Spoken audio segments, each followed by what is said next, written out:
We've got agents in our ecosystem that have had worked with the same IS company and have the same ISAs for 10 years. But what made it work was the depth of the training. The only way you can know how well they do is if you know how deeply you train them.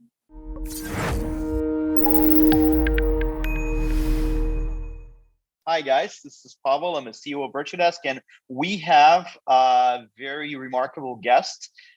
We honored to have you. This is Debbie Holloway. She's a veteran coach at Tom Ferry. She's the person who helped Tom build a company. And Debbie, the floor is yours. Could you tell us about yourself and what you do and how you use virtual assistants? Yeah. Well, I actually decided to get a coach back in 1993 when my life was in shambles. And I was a single mom with no money. And Tom Ferry ended up being my first coach. How lucky. Oh, yeah. Then so I was being coached by Tom. And then in 97, I became a coach. So I've actually been coaching for 25 years. And in 2004, I left what I was doing and sold my 3 businesses and went to work with Tom building this company. And I've done everything except bookkeeping for the company. I built the team program for Tom. I helped a lot of people figure out what they need when it comes to a virtual assistant, because there's a lot of fear with that. Wow. So basically you kind of know you were wearing so many hats, you know the business from inside out. Yes, right? I was. Yeah. I was wearing a lot of hats. And that's fine. I didn't mind that because, it's no different doing what I did for Tom than running a real estate practice. In the real estate practice, you've got to wear a lot of different hats.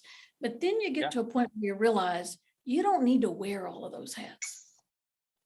And a lot of agents don't realize that, and they still think nobody will do it better than themselves. And I used to be that way too. I used to think, hey, nobody will do it better than me. Well, I was wrong, because as long as you have certain systems put in place, it's going to be as good as you want it to be. So absolutely. Yeah. 100%. 100%. Yeah. So why don't we get started? I know we've only got 30 minutes. Really want to give you guys some really in-depth training as much as I can in 30 minutes, and ask you to take a lot of notes and ask questions. I'd love to know if you could go into the Q&A and just let us know. Yes, I have a VA or an ISA. No, I don't have one. Or I really want one right now. So it would be really helpful for us to be able to see that. I think if we could see that, it would certainly make a difference. So if you guys, please ask questions so Debbie can answer them. Yeah, this is a really good opportunity. Yeah, and Rossley says she's got a VA. Don's got one 10 hours a day. Kevin's looking for one. Cool. This lets me know where you are on the spectrum of virtual assistants. I have to say, of all the things that I speak with my clients about, the biggest resistance and fear is VAs. I'm not really sure why that is. I think from having done this for so long, it is the fear that you won't have control over what's happening because maybe they're in another country or a different time zone. There's just a real fear of, will they really understand what I need? And it's a justifiable fear. But Tom said something to me years ago, and I love this saying. He said, the problem you're experiencing is not the problem. The problem's your attitude towards the problem. Because we allow ourselves to be fearful or resist, then we're like, they're not going to do it the way I want it to be done. They could make a mistake. And let me help you with all of those. Yes, we did. When I started out, I was the worst real estate agent on the planet. I had no concept, literally no concept. I mean, I chose real estate because my other option was insurance, and I didn't like to do math. Clearly not the way you make a decision. However, yeah, all those things are going to happen, whether that person's in your office or outside of your office. I have mistakes made. And my goal is to try to help minimize those mistakes. If at all possible, my goal is to help you minimize them. So let's kind of get started with what I want to share with you. The first thing is creating and building task lists.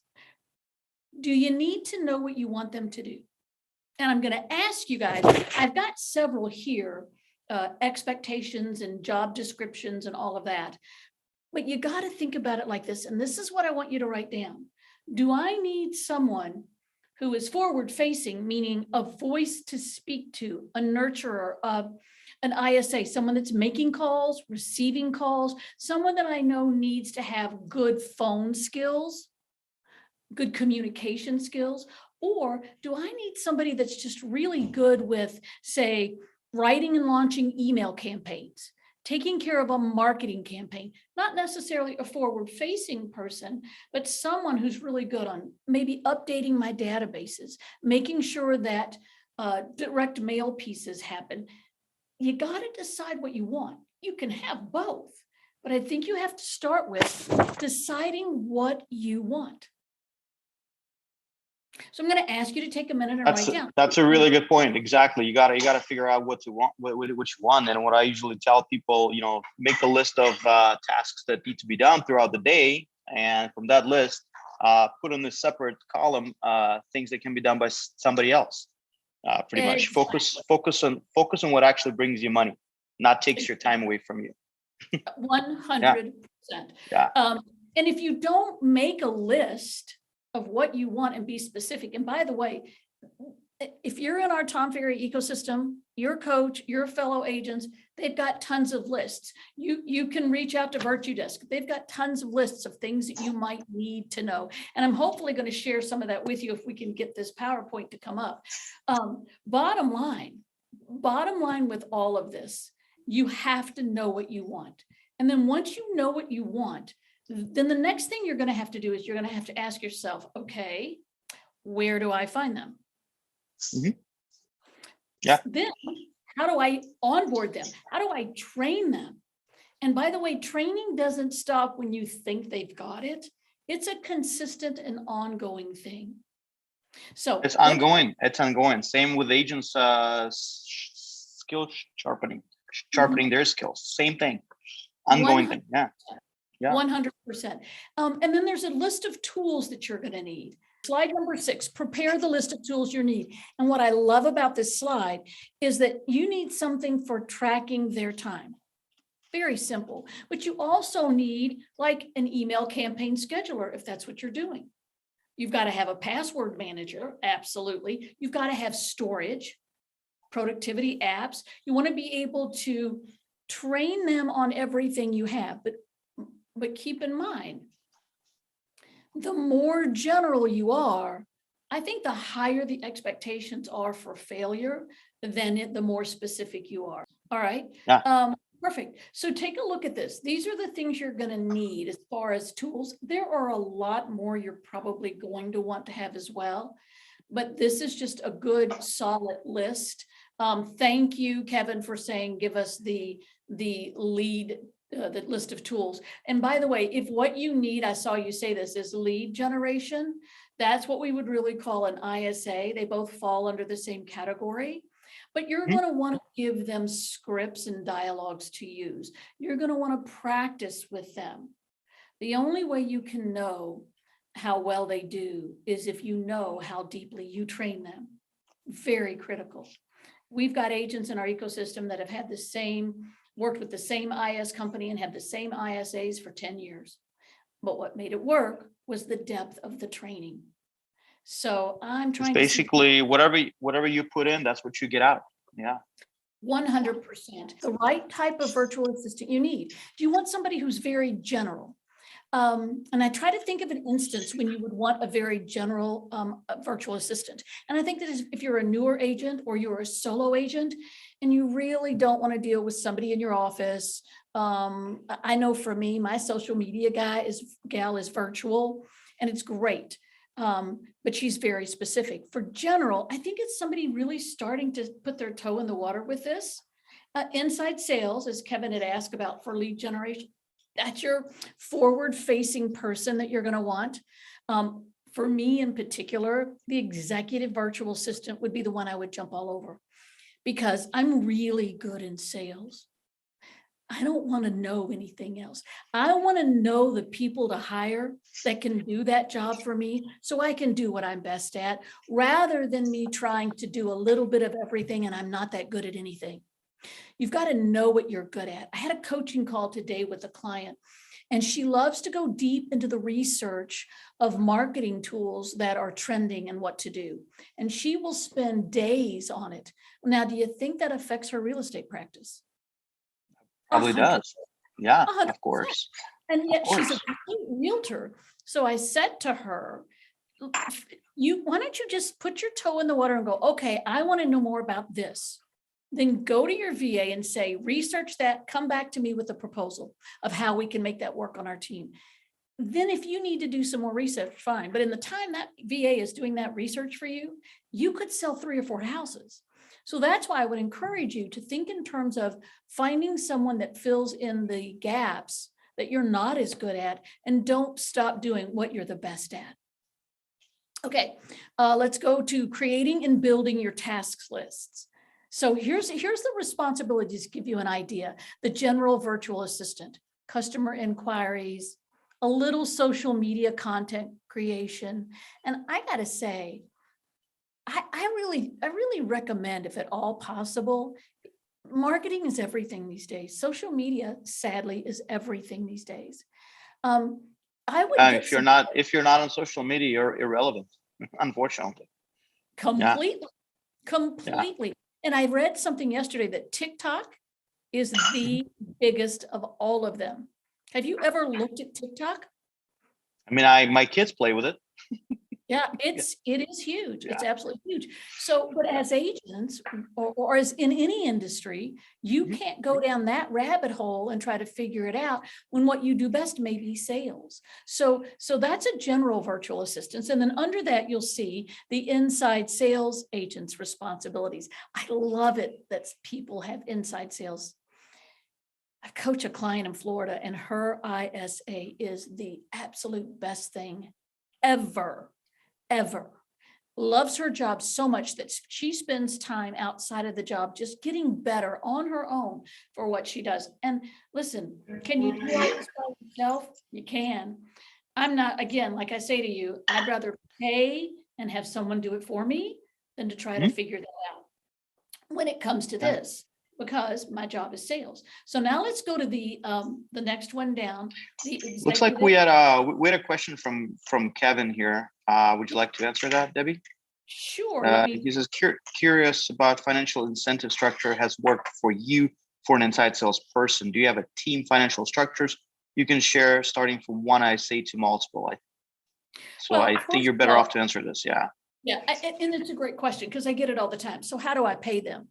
I would not pay them any type of percentage of your commission because it's illegal. And I'm pretty sure Correct, also, unless they're licensed. And even then, I think it's better. What I did is that I paid my ISAs. And this was before we even had any companies. This is back when we called them telemarketers.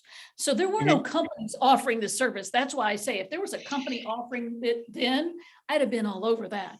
But I hired 2 women. They came in the evening. I paid them hourly.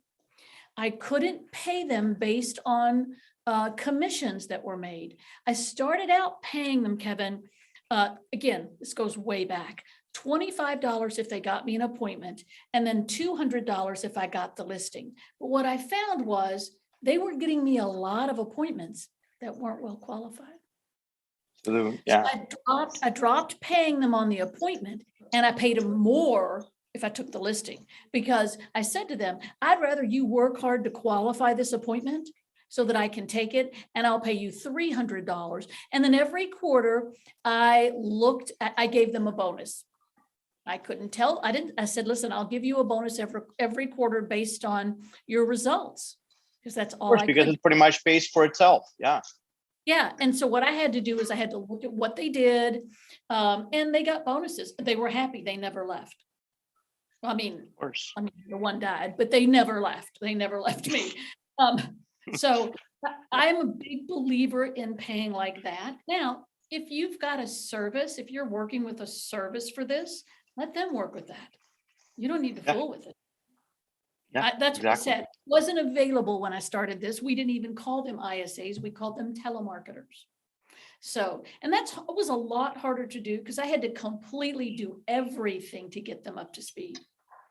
All right. So I can share later, guys. At the end, if we have time, I can share how we see clients pay the bonuses to their VAs and answer more on Kevin's questions. So we'll just move on right now to executive VAs. So Debbie could, what I discuss love this. about Yeah. an executive VA is that if you're also bringing in salespeople in your office, those people you need to be training. They can do some training, but what they can do is some management around all of that. They can be somebody that can help you with that sales team. I think everyone is, if you're going to grow a team, needs an ops manager. And I would talk to and interview people at the executive virtual assistant level just to find out if they can provide that part of that service for you. What do you think, Pavel? I agree 100%. When I first started with VA, I did it wrong. I first hired an ISA, then I was overwhelmed with appointments and didn't know how to, I was buried in paperwork and it was a mess until I actually hired somebody who could focus on structuring my business, helping me run it properly, because I was focusing on sales, what I did best. I mean, I sucked at paperwork. I sucked at organization. Yeah. So a lot of agents that way. Yeah.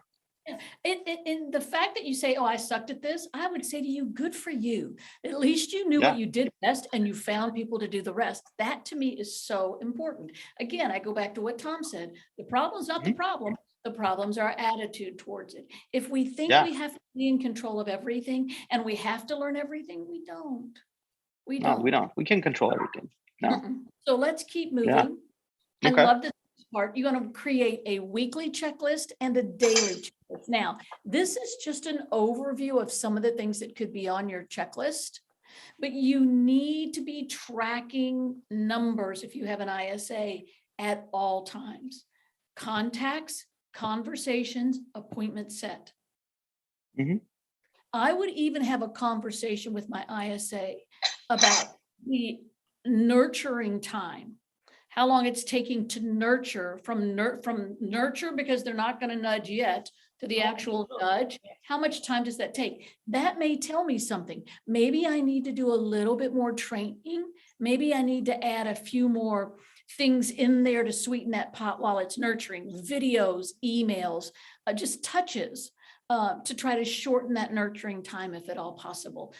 Pavel, what do you think? I think, the daily checklist, the check-in with your VA daily with your ISAs, what I would suggest. What I used to do before, I was checking with her in the morning, what she was going to be working on, what leads she was going to be dialing. And at the end of the day, obviously, but throughout the day, she was calling me if she has like any objection that she hears from somebody that she couldn't answer or she can handle. So we kind of went over this. And what I also did at the end of the day, I did role playing with her to role play the calls just to better, to improve her skills. So it took a while to do that, but once she nailed it, that basically the conversion went up there, went pretty high. So again, it's you got to spend time. This is not a plug and play model. There, somebody like comes in. It's not a robot. They may have worked with a different realtor before who has a different style of work, so which may not be your style. So make sure that your ISA or your VA is a reflection of your business, reflection of you. So pretty much like you clone somebody to handle this work. So this person starts sounding like you, Yeah, I think a simple format would be 5 to 10 minutes in the morning, review and update at lunchtime, 10 minutes tops, and into the day conversation as well. In fact, I would do that for every new hire I had, just so that I could know where they were and give them that level of confidence that they need. Most of us like to go, well, so glad you've joined the team. Here's your phone. That doesn't work. Yeah, good luck. I'm going home. So yeah, that doesn't work. So I think you want to have something like that. And I love that they've added here this weekly schedule of the executive virtual assistant. By the way, guys, if you could, because the chat scrolls, I can't pull it back. If you could go to the Q&A and ask your questions, we want to have time for some questions because Pavel and I have both done this with ISAs and VAs, and we want to be able to help you as much as possible. But I love this weekly schedule because it lets you know exactly how to set your schedule for the person that you might hire. So you kind of know what they're going to be doing at each time of the day, Yeah, exactly. Yeah. And the other thing I found is, if at all possible, I would include your virtual assistant in your meetings with your team. I really would, Oh, because it lets them know absolutely. what's going on. I just think it keeps everything so much more fluid. And so I would not leave them out of my team meetings, because they're really a really important part of it. And here's an idea of a simple sample for a single virtual system. Now, this says, in its org chart here, your local team gives them some tasks. I wouldn't do that until you're ready. You need to be comfortable with what they're going to ask that person to do, or they will wear them out. Again, you're the team leader. You have a higher level of knowledge of what you want, the outcome. So if you're going to have your team participate with the virtual assistant, be real clear on what is acceptable and what's not for both the VA and your team members. Okay. And I would say on somebody on your local team, make sure there's a the person, the contact person on your team who's going to be in charge of actually dealing with your virtual assistants. So somebody's actually accountable. That's very important. And your VA cannot be overwhelmed with because if everybody, let's say you have 10 team members and they're running to the same VA, it's not going to be good. It's not going to be pretty. Well, where I've seen the problem really, really arise is when you have, let's say, 2 or 3 sales agents, and they're now hitting up the VA to do their social media posts, to do printed postcards and things like that. All of that needs to really come through you, not them to the VA. So a lot of times they will create a task, just an outline of the task. What is it? When is it? I love this that Tom said to me, whenever you're planning anything, ask yourself this: how much of what by when? Write that down. How much of what by when? So in other words, I want an email campaign. Okay, that's the what. How many? Oh, it's going to go out to about 500 people. By when? The day after tomorrow. That's never going to work for the VA, but your sales agent doesn't know that. So you want to sit down and work with them. And I would come up with a request form if you're going to have them go directly to the VA with the how much of what by when, so that you can sign off on it before it goes. Okay, I know we're going to run out of time. I could talk about this all day. Yeah, I know. I think we've kind of covered that. Communication is critical here. Open communication is very critical. Also written communication, especially if you have team members involved, like I said.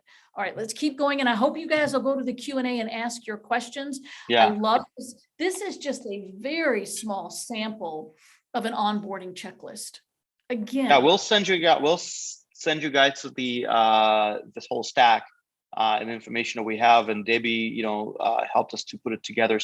So we'll definitely email it to you. And if you're watching it on a training material, just reach out to Virtudesk. We'll be more than happy to provide it to you for free. And there are so many resources available. Don't hesitate to reach out, because we want to make this easy. And I love that you guys, go back up just a real quick second. I love that you guys created this end of the day report here. That just kind of gives you, I used to put a piece of paper on a desk with the tasks and then completion. So this kind of gives you the same thing now, only you can do it through whatever your communication channel is. Okay, so I'm not seeing them in Q&A, and I can't keep up with the others. But Pavel, is there anything else beyond this after the end of the day reports? Well, end of day report. Yeah, there's training on building virtual assistant team. We got a lot of goodies here, like an org chart on what it's. Yeah. All of this is going to be in a Loom for you, and you can pull it up. But I'd really like to get to some of your questions.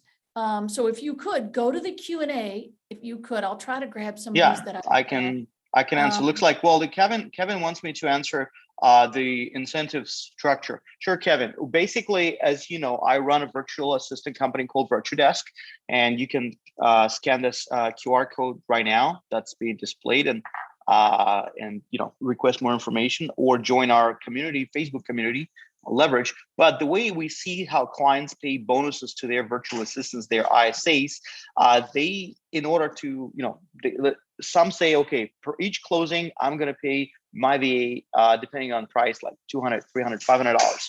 So, and what they do, they just basically tell us, say, hey, could you deduct on my, can you add on my next invoice $500 extra that goes to the virtual assistant, and we don't take any part of this. It goes directly to the VA. So it's made simple, basically. You let us know how much you want to pay your VA extra, boom, we charge a credit card for that, no problem. But the structure I've seen, again, it depends on the price point. Some agents say if it's up to $500,000 purchase price, closing, I can pay my ISA couple $100, $300. If it's over $500, if it's over 500,000 purchase price, they pay like sometimes I've seen up to 1,000. I've seen somebody paying like $5,000 bonus to the VA. So it all depends on you, on your generosity, on your price point, and how you like it to be done.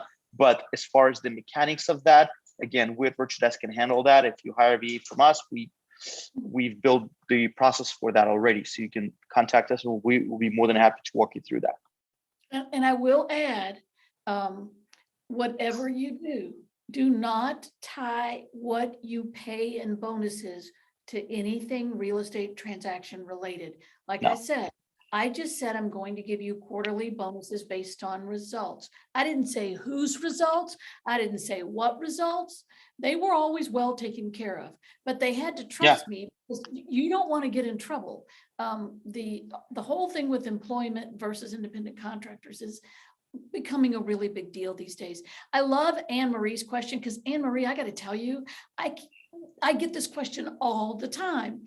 I struggle giving trusted client info and passwords to a stranger in another country.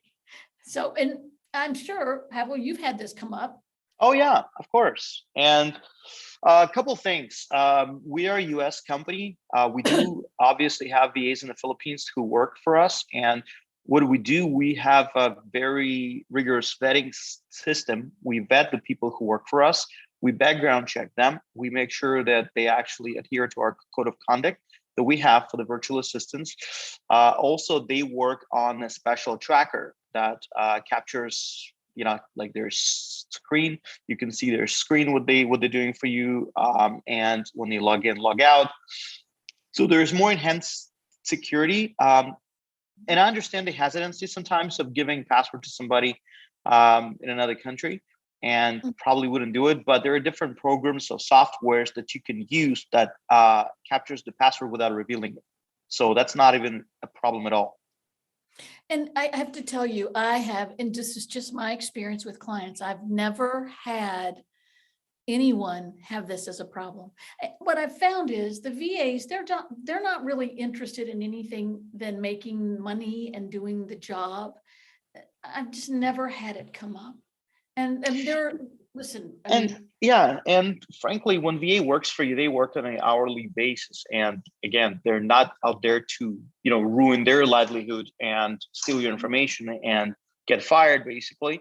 And if it's a Virtudesk VA, we basically establish an entity there. We're a corporation in the Philippines. They work for us, so we can go legal after somebody who compromises this, and they know about this. So,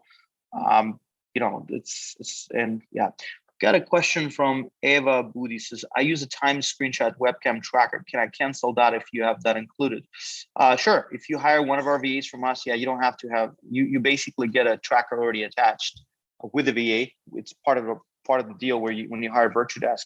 We also provide a VoIP dialer. If you, let's say, have a VoIP dialer or you don't have VoIP dialer, we can provide one included in the price of the VA already. So we have that, option as well. So, Pavel, if I want to hire a VA, okay, what makes going through Virtudesk better than me putting an ad in the paper, finding somebody, and hiring them? What's the difference? What's the advantage of going to Virtudesk with me doing it? Yeah.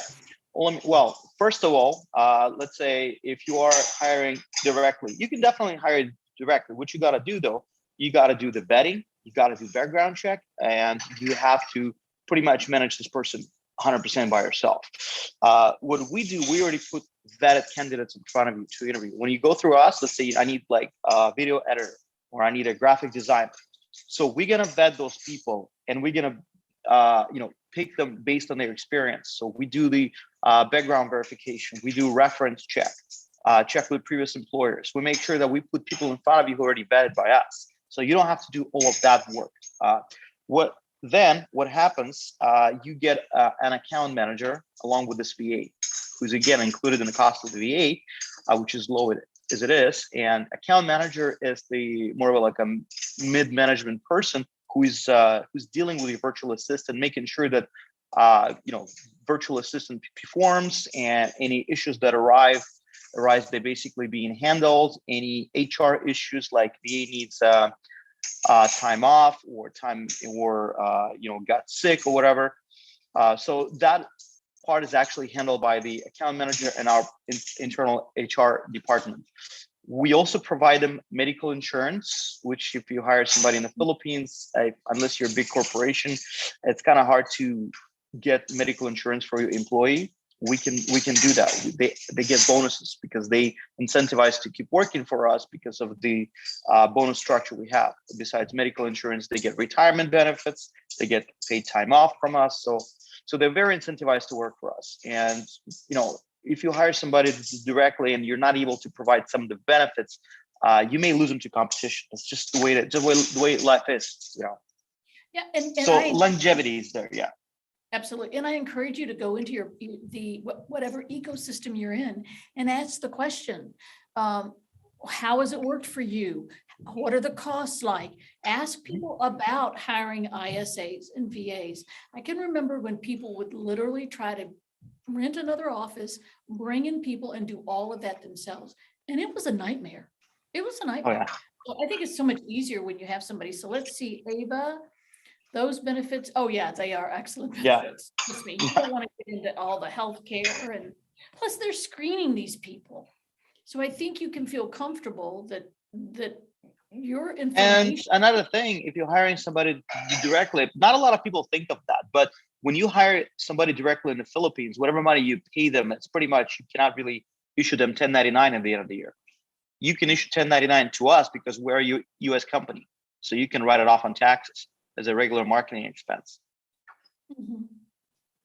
It's not a thing that not a lot of people realize that until they're actually facing that. Absolutely. Yeah. So guys, other thoughts, questions, hallucinations around hiring a VA? What else can we help you with? Kevin, I love that you are posting questions here. Yeah. For an ISA, hire the ISA assistant, or is the executive assistant additionally trained or more competent? So from general to executive, Pavel, what makes it better than the general or not? Well, it depends. If you're hiring somebody general virtual assistant, usually that could be somebody like social media, postings management, or graphic designer work. Sometimes this kind of person is very good at performing like the tedious tasks. Maybe it's again a type of personality. Don't forget about the disc profile, guys. And we do disc profile RVAs, of course, but don't forget about disc profile. If somebody's good at performing tasks on the admin side, doesn't necessarily mean they're going to be good at the leadership side. But if somebody's actually good at organizational, they may not be good on the phone, but they could be very good at organizational and helping you run the office on the background. That person could actually be a very good executive VA because they can help you organize things. So it depends. You have to look at the personality of each individual. If I were a solo agent, I would want an executive virtual assistant, and I have no idea what the costs are through Virtudesk. I would want an executive one because I want somebody to take care of everything except what I do. I don't want to, and I want somebody that's got a little bit more, a higher level of experience. So I'm gonna want that if I'm a solo agent. Absolutely. How many candidates are you shown? Resumes, and are disc profiles included? Yeah, and I say, usually it's 3, 4, 5, depending, because usually what happens when, let's say, you sign up with us and you speaking with our account manager, and they say, okay, what kind of person you're looking for? So they try to do a little assessment of your needs first before they show you the profiles. And once you give them the assessment of what you're looking for, we check with the people that we think could be good for you and see if they're available to speak with you. And usually we try to collate about 3 to 4, sometimes 5 people at one time, like batch, and you get to interview them. And if you like people that you interview, you basically make your hire right there and they start working for you. If you don't, then we give you another batch of candidates. That's how we do it, because we don't want to overwhelm you with about like 20, 50 people, because this, doesn't really do any good to anybody. So. Okay, so thank you guys. I appreciate you Yeah, joining. thank you, Debbie. And I'm excited about you getting this information, plus all of the additional things that we've worked on prior to this. They've got a ton of information that they will be sharing with you. Any last thing you want to, any last minute comments? Basically, guys, if you see the QR code on Leverage Facebook group, go join us. It's our Virtudesk ecosystem where a lot of people share how they work with their VAs. We post a lot of graphic there. We post a lot of materials there to help you, to bring you more value. So go ahead, join the Facebook community. Our team will approve you. And if you would like more information about Virtudesk, you can go to myvirtudesk.com, call the 800 number, or just scan the QR code, and it'll take you to our website. All right. Thank you, guys. All Thanks right. for joining us. Yeah. Thank you, Debbie. And I hope to see you in Dallas. Okay.